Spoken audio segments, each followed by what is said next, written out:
radio no-weather radio warning device. During potentially dangerous weather situations, specially built weather radios will automatically be activated to warn of impending hazards.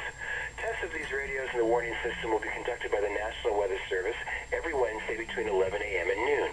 If there is a threat of severe weather, the test will be postponed until the next available good weather day.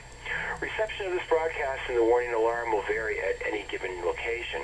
This variability, normally more noticeable at greater distances from the transmitter, will occur even though you have a good quality receiver in perfect working order. To provide the most consistent warning service possible, the warning alarm will be activated only for warnings and selected watches affecting the listening area.